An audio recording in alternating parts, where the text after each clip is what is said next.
Aviso: pode conter erro de tradução em português. Parte 17.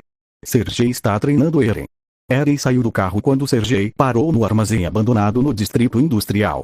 Era um armazém diferente de outros onde Sergei conduzia seus negócios e acordos. Dentro havia um monte de painéis de compensado que estavam eretos para fazer paredes e portas para um modelo simples de uma casa. Sergei chamou de casa de tiro, que seria usada para seu treinamento. Sério, quantos desses armazéns você possui? Eren perguntou. Tenho muitas propriedades, mas esta é minha amiga, respondeu Sergei. Outro criminoso? Eren perguntou. Não, ele é um homem de negócios honesto. Mas ele não se importa em me deixar usar o lugar. Sergei disse. No Japão, você pode se safar de muitos crimes, desde que não machuque as pessoas ou custe dinheiro do governo. A polícia é muito relaxada quando se trata de crime organizado. Eu lembro que o chefe disse algo assim. Eren lembrou. Sergei disse. A polícia permite o crime organizado, embora eles estejam ficando chateados recentemente devido à guerra de gangues. Você acha que isso será um problema? Eren perguntou. Inicialmente, mas quando eles controlam as coisas, todos voltam à mesma coisa de sempre. Sergei disse. Então por que me trouxe aqui? Eren perguntou. Bem, depois da diversão que você teve na praia ontem, pensei em lhe dar algumas dicas para que você possa sobreviver ao ataque ao seu esconderijo. Sergei disse. Eu sei como lutar contra Sergei. Eren disse. Mesmo contra adversidades esmagadoras. Ele perguntou. Já lutei com coisas piores, disse Eren. E você pretende usar uma pistola pequena, nenhuma outra arma? Que armas você pretende trazer?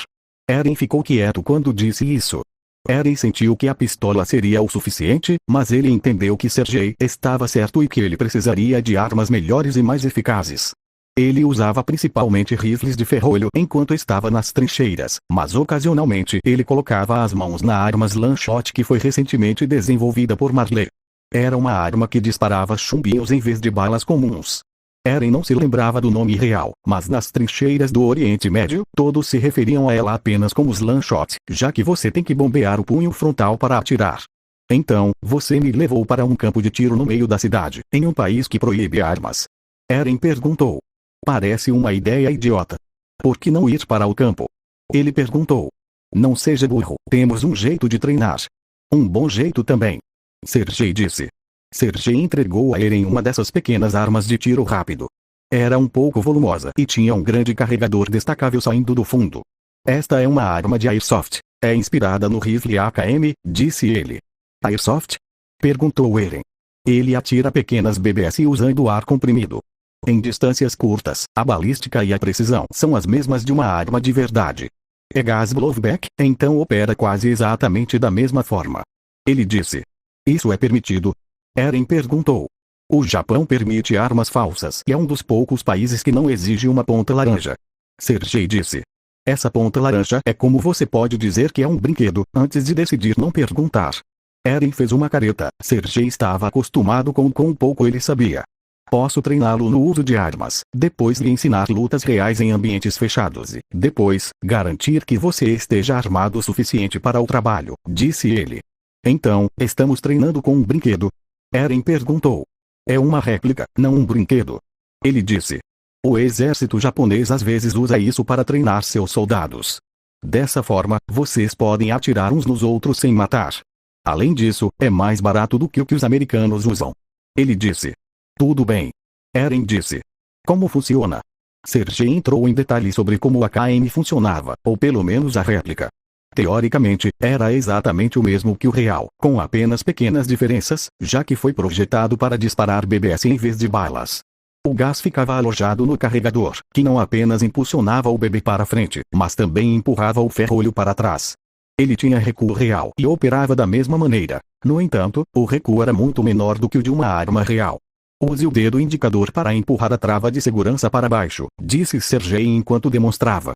Sergei empurrou a pequena alavanca no lado direito da arma até o fim com o dedo, o que permitiu que ela disparasse. Um clique para baixo é totalmente automático. 2 cliques em semi. Sempre use semi em combates de curta distância. Se usar totalmente automático, desperdiça munição. Ele disse. Por quê? Eren perguntou. A AKM usa munição 7,62.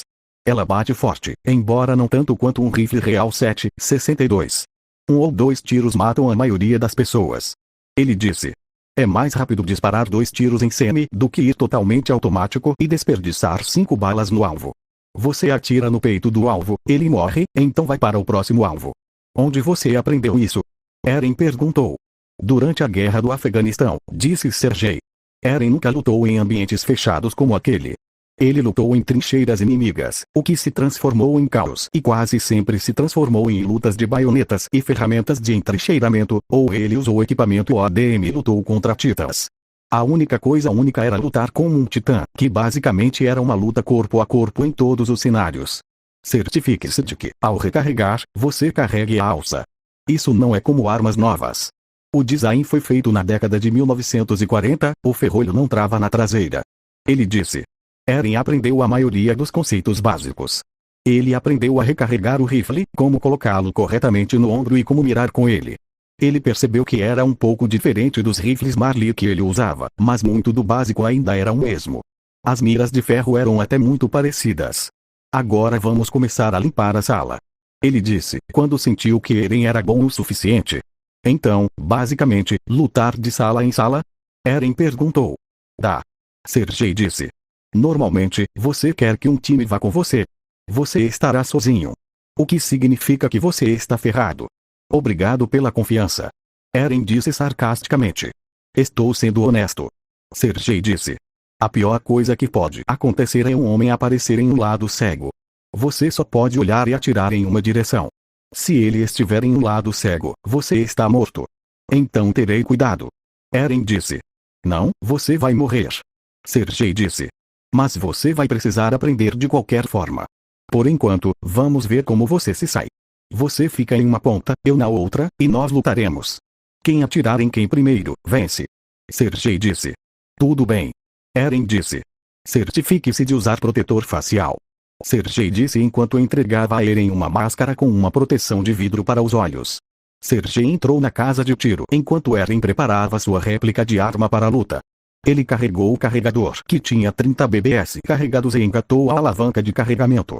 Ele imaginou que isso seria relativamente fácil, já que ele lutava de perto em uma trincheira.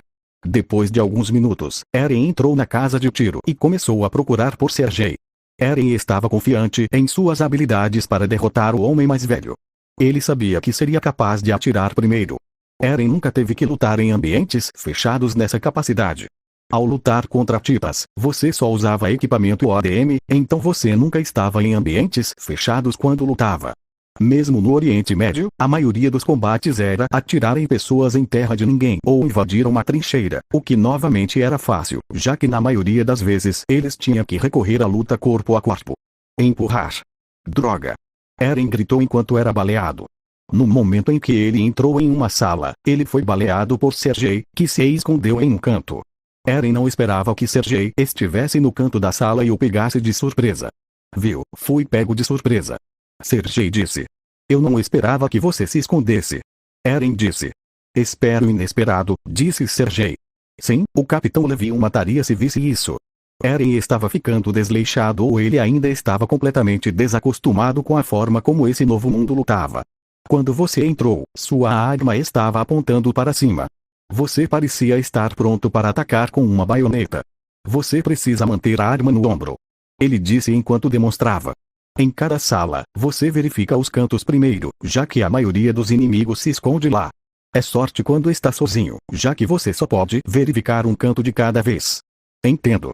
Eren disse. Eren reconheceu que Sergei estava certo. Ele não estava acostumado a esse tipo de combate corpo a corpo com armas que podem disparar rapidamente.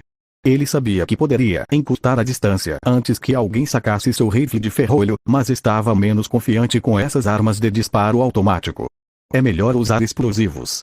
Sergei disse. Você joga granada na sala, seja flashbang ou frag.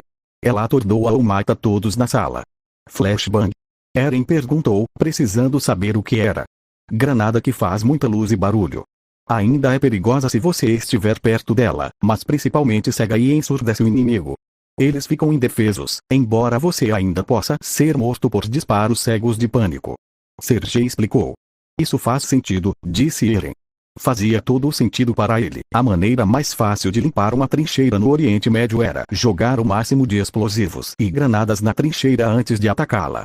É por isso que a maioria das granadas deles tinha bastões, para dar alavancagem extra e um lançamento mais longo. Essas granadas pareciam pequenas ovais.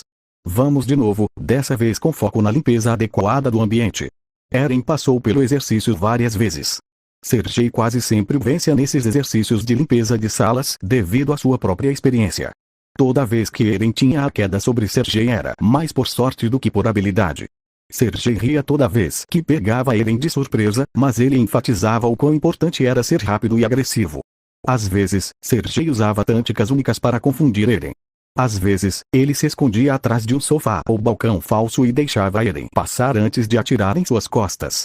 Isso ensinou Eren a verificar cada esconderijo em uma sala para ser o mais completo possível. Eren sabia que suas chances de vencer eram quase nulas. Quando jovem, Eren sempre atacava suicidamente em uma luta. Mesmo durante o ataque a Liberio, ainda era um tanto suicida. Ele entrou basicamente às cegas e na esperança de que não apenas sua carta chegasse aos seus companheiros, mas que Armin tivesse um plano bom o suficiente para sobreviver. Eren ainda era tão suicida quanto eles. Sua única vantagem principal na época era o fato de que ele conhecia suas próprias memórias futuras. Agora, ele estava novamente completamente cego. Eren ficou bom em se adaptar e ler situações conforme elas se desenvolviam, enquanto ao mesmo tempo permanecia equilibrado e não explodia de raiva. Mas para vencer essa luta, Eren teve que encontrar uma maneira de equilibrar as probabilidades. Vou precisar de explosivos se for tirar todos eles. Eren disse depois do último exercício deles. Também preciso de uma maneira de destruir paredes e pilares de sustentação. Posso conseguir alguns RPGs Syntax, disse Sergei. O que é isso? Eren perguntou.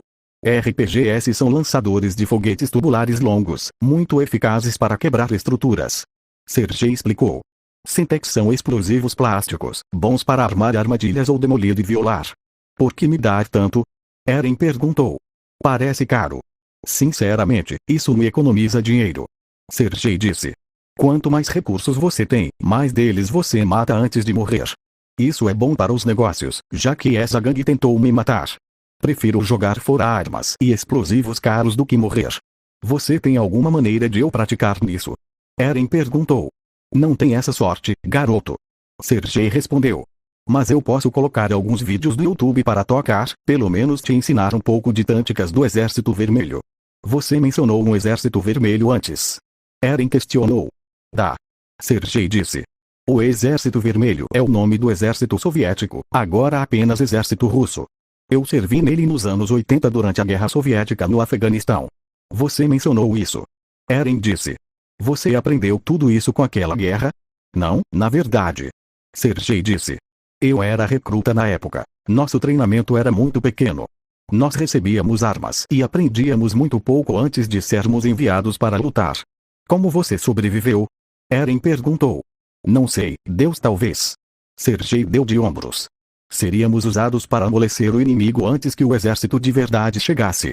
A maior parte disso eu aprendi depois que deixei o exército com antigos parceiros de negócios das Petitnas. São boas habilidades tanto para criminosos quanto para soldados. Como você entrou nessa vida? Eren perguntou. Mais tarde, na guerra, me tornei um oficial. Eventualmente me vi como oficial de logística. Sergei respondeu. É um trabalho sem futuro e a queda da União Soviética criou muitos bodes expiatórios. Vendi muitas armas e veículos do depósito do exército antes de ter que fugir. Então desenvolvi meu negócio. Por que você vendeu recursos? Eren perguntou. Parece que você recebeu o que merecia pela corrupção. A União Soviética era uma fera muito difícil. Todo mundo era corrupto. Sergei disse. Na União Soviética, você realmente desconfiava de pessoas que não eram corruptas. O oficial sênior que relatou minha corrupção se viu promovido a general depois que Yeltsin assumiu o poder. Ele era ainda mais corrupto do que eu. Entendo. Eren disse. É visto como algo necessário na antiga União Soviética. Você arruinou a vida e a carreira de outras pessoas para progredir. Eu fiz isso, e meus superiores fizeram isso. Eu tive a infelicidade de ser um oficial de nível médio quando a União Soviética caiu. Ele explicou. Acho que você nunca conseguiria encontrar um trabalho legítimo por causa disso, disse Eren. Na Nova Rússia, que me perseguiu como um oficial corrupto, eu nunca mais poderia viver lá legitimamente, disse Sergei. E aqui? Eren perguntou. Estou tão limitado aqui. Ele disse. A Rússia compartilhou informações criminais com o mundo internacional, então o Japão vai me prender e me devolver se eu for descoberto. Por que escolher o Japão? Perguntou Eren. Porque mangá e garotas bonitas. Sergei riu. Essa não é toda a verdade, disse Eren. Sim, você está certo. Sergei riu novamente. Mas essa é minha triste história. Sergei disse. E você? Como foi o tempo com a mãe solteira? Você está animada para estar com o ídolo? Foi legal. Eren deu de ombros. Vocês dois deram em cima um do outro? Ele perguntou. O que se move? Eren perguntou. O que vocês dois fizeram? Ele perguntou. Nada demais, ela me ensinou um pouco de inglês e foi só isso, disse Eren. Então, depois de passar um tempo com ela, você não quer mais? Ele perguntou. O que, tipo casamento? Eren perguntou. Você não precisa ir tão longe agora, disse Sergei. Ela é uma boa mulher e merece se casar com alguém que seja bom para ela e seus filhos, disse Eren. E essa pessoa não é você? Perguntou Sergei. Provavelmente nem vou sobreviver à minha próxima luta. Eren disse. Ela honestamente estaria melhor se nem falasse comigo. Então, você se importa com ela, disse Sergei. Sim, de certa forma eu mereço. Eren disse. Ela é uma boa mulher. Mas ela não merece uma vida comigo. Não depois de tudo que eu fiz. É por isso que você tenta manter distância? Perguntou Sergei. No começo era porque ela era irritante. Eren disse com um olhar irritado. Ela estava agora. Sergei riu. Ela fez aquele ato idiota de ídolo que parece completamente falso. Ela é mais interessante quando age normalmente. Eren disse. Sabe, a maioria das pessoas adoraria esse ato, disse Sergei. Nós dois sabemos que eu não sou a maioria das pessoas, disse Eren.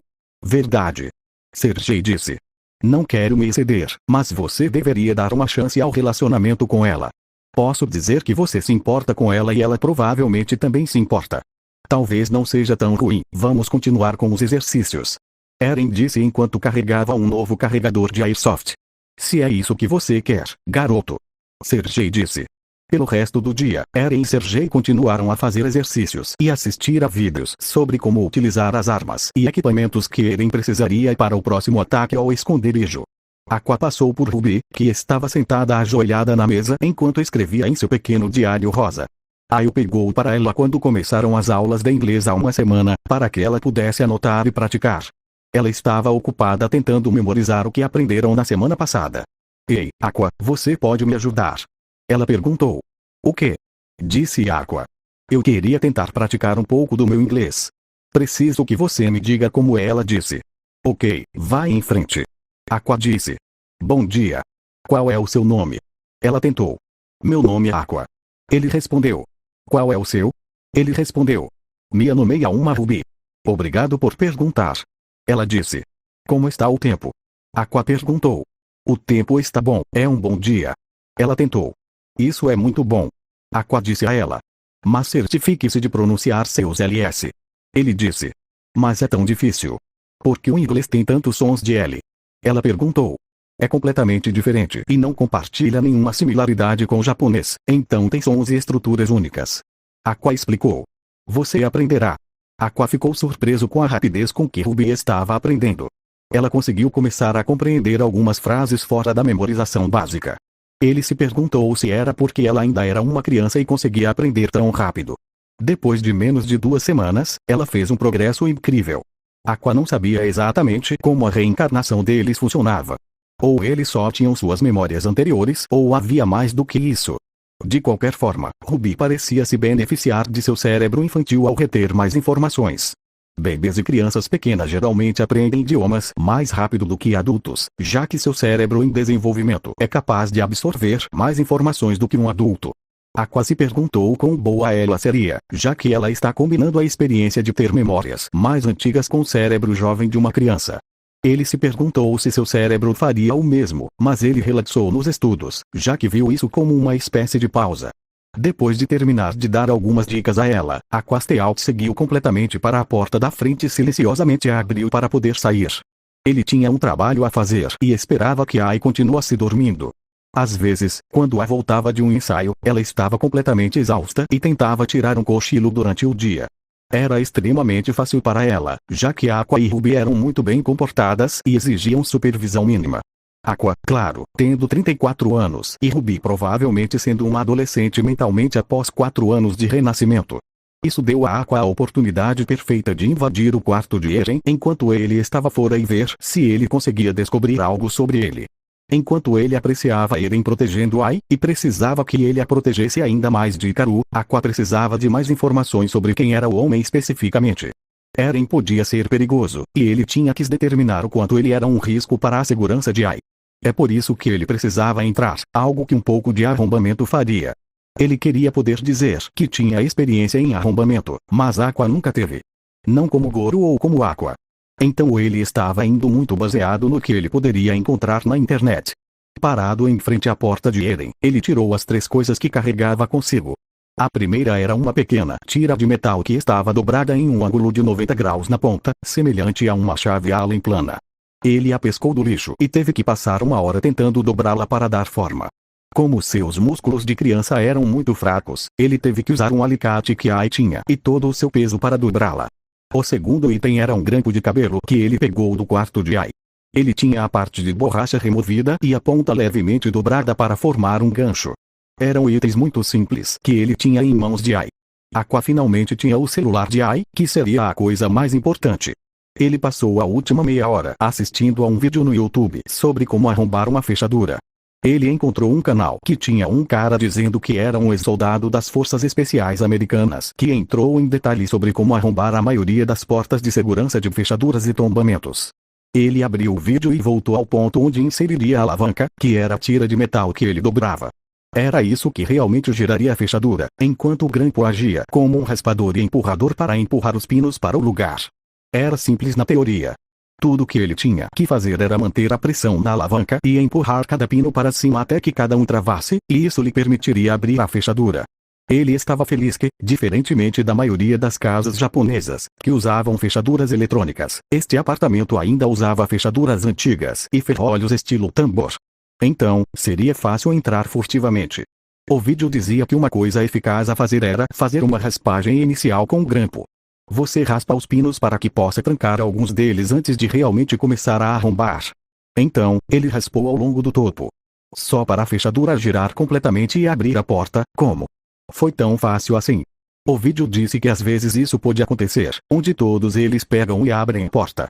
Mas ele não esperava que fosse tão fácil. Bem, não reclame das coisas boas. Aqua disse para si mesmo. Ele abriu a porta lentamente e acendeu as luzes. Esta foi, na verdade, a primeira vez que ele esteve no quarto de Eren e entendeu por que Ai sempre reclamava sobre ele. Estava quase totalmente vazio, sem pôsteres ou qualquer coisa que o tornasse mais confortável. Eren não tinha nada além de uma foto de Ai em um traje de uma peça que foi autografado por ela. Mas estava limpo, muito limpo. Ai sempre se certificava de que o quarto deles estava limpo, mas só havia muito que ela podia fazer. Ela se certificava de que o apartamento deles não fosse nojento, mas como ela tinha 2 filhos, ele ficava bagunçado de vez em quando e ela tinha que reorganizar. O quarto de Eren era impecável. Aqua até passou o dedo na parte de baixo do balcão da cozinha e viu que estava perfeito.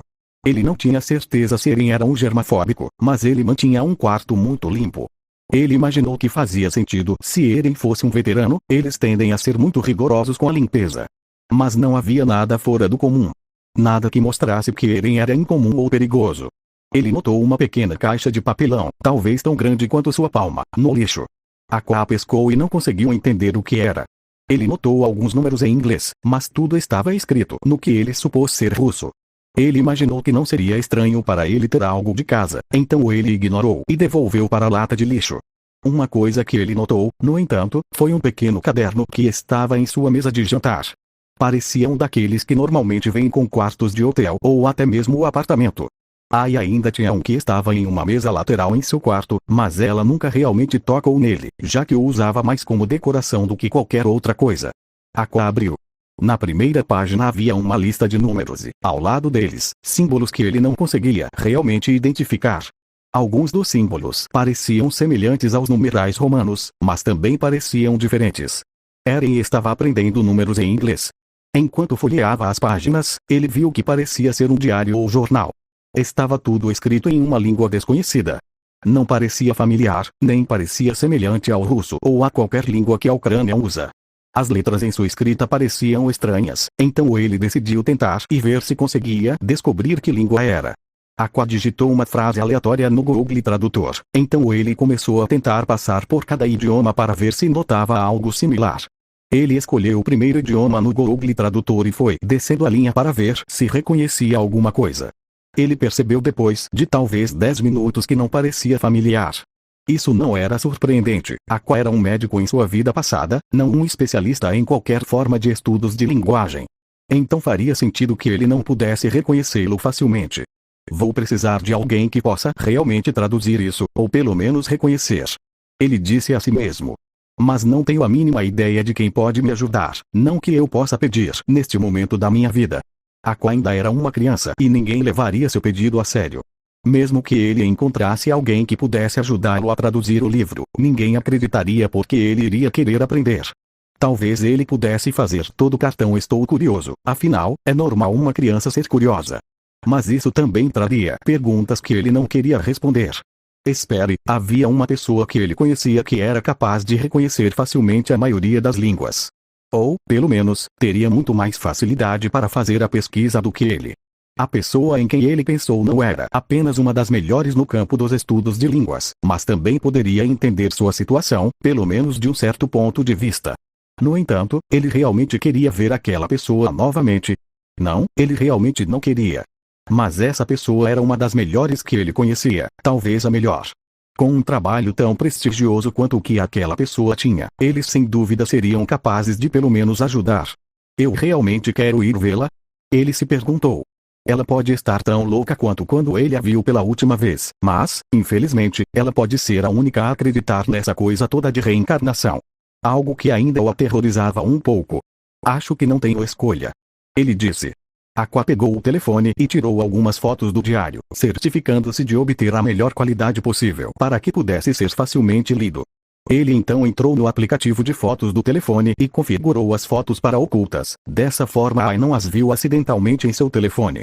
Ele nunca verifica a seção oculta de qualquer maneira, especialmente porque não há fotos ocultas além das que ele acabou de adicionar. Agora ele precisava voltar antes que Ai acordasse ou Ruby percebesse que ele tinha ido embora. Ela o denunciaria se soubesse que ele estava quebrando as regras de Ai. Ele colocou o diário exatamente onde o encontrou e se certificou de que parecesse o mais intocado possível. Então ele foi até a porta e fez o mesmo. Infelizmente, ele não conseguiria trancar a porta novamente pelo lado de fora, então Eren pode estar curioso para saber por que sua porta estava destrancada. Espero que ele pense que apenas a deixou destrancada. Aqua retornou ao apartamento de Ai e furtivamente abriu a porta completamente e fechou-a para que Ruby não fosse perturbada. Quando ele voltou para a sala principal, ele notou que ela ainda estava estudando suas aulas de inglês. Ele foi até a TV e sentou-se para assistir a alguns programas. Agora ele precisava encontrar uma maneira de encontrar aquela mulher novamente. Não seria fácil, mas ele precisaria encontrar uma maneira. Após os exercícios, Eren sentou-se com Sergei enquanto ele assistia a alguns vídeos sobre o uso adequado das granadas russas e RPG que ele usaria. Como não havia nenhuma variante de Airsoft que Sergei tivesse em mãos, Eren teria apenas que fazer o melhor para memorizar as instruções da melhor forma possível. A primeira vez que ele usaria essas coisas seria no ataque real ao esconderijo, então ele precisaria garantir que ele fosse o mais conhecedor possível. Isso quase o lembrou de quando eles lutaram contra o Titã Rodrigues, onde eles inventaram um conjunto improvisado de explosivos de barril no estilo ADM sem testá-lo completamente. Funcionou então, principalmente porque Angie e Armin eram muito mais espertos do que qualquer um naquela parede. Então, você está comprometido? Sergei perguntou quando eles terminaram o dia. Sim. Eren disse. E não há como eu te convencer do contrário? Ele perguntou. Não, Sergei. Eren disse. É suicídio? Ele disse. Eu sei. Eren disse. Mas eu não vou morrer, nem vou me permitir ser um peão em uma guerra. Então, sua resposta é atacar até a morte e ser um peão de qualquer maneira. Sergei questionou. Eu lutarei nos meus termos. Eren disse com determinação. Eu me recuso a deixar aqueles bastardos me controlarem. Este trabalho será uma declaração. E o que você pretende declarar? Perguntou Sergei. Que eu não sou ninguém para se mexer. Eren disse. Que se eles me cruzarem, eles perderão. Não importa quantas pessoas eles enviem contra mim, eles perderão. Não duvido que você vá causar algum dano nisso, mas precisa entender que não será o único a sofrer. Ele disse. O que você quer dizer? Eren perguntou. Criminosos que veem ameaças que não podem combater encontrarão outras maneiras. Sergei explicou. Criminosos são engenhosos e muitos não têm moral ou ética para jogar limpo em uma luta. Se eles não podem derrotar você pela força, eles encontrarão outras maneiras. Eles podem tentar. Eren disse. Mas eles vão falhar também. Não há nada que possa me parar. Normalmente, eu explicaria como eles podem chegar até você, mas você estará morto até o fim da semana, então não faz sentido. Sergei disse. Você não confia em mim, não é? Perguntou Eren. Não, eu não. Sergei disse. Ninguém seria capaz de fazer esse trabalho sozinho. Ninguém. Lutar contra probabilidades injustas como essa é impossível. Nem mesmo um soldado das forças especiais poderia fazer algo tão louco. Por que você se importa? Eren perguntou. Acho que não. Sergei deu de ombros. Você é um homem adulto e pode tomar suas próprias decisões. Mesmo se for jovem. Eu vi coisas que você não poderia imaginar, Sergei. Disse Eren. Não duvido que você acredite nisso. Ele disse. Mesmo assim, ficarei um pouco triste em ver alguém tão jovem quanto você morrer uma morte desnecessária. Mas você está desperdiçando recursos para me ajudar, disse Eren. Não desperdiçando. Sergei corrigiu. Não tenho dúvidas de que você causará danos antes de morrer, e isso só pode me ajudar. Mas vou me certificar de encontrar um bom túmulo para você se eu puder trazer seu corpo de volta. Você verá, Sergei. Eren disse. Você verá exatamente do que sou capaz. Depois dessa conversa, Sergei levou Eren de volta para seu apartamento. Quando ele voltou para sua porta, ele notou que ela estava destrancada. Eren ficou preocupado, então ele sacou sua pistola da cintura e começou a vasculhar o pequeno apartamento para ter certeza de que não havia ameaças. Ele viu que ainda estava vazio e nada estava mexido ou faltando. Então ele presumiu que ou esqueceu de trancar a porta ou cometeu um erro ao girar a chave. Ele se repreendeu por ser tão descuidado, mas decidiu deixar para lá e se certificaria de trancar a porta no futuro. Eren deitou-se em seu futon e fechou os olhos. Ele continuaria a treinar com Sergei até que o chefe o contatasse, momento em que ele finalizaria seus planos de destruir o esconderijo. Eren iria tornar suas habilidades oficialmente conhecidas no mundo Yakuza, isso ele prometeu. Fim da parte 17.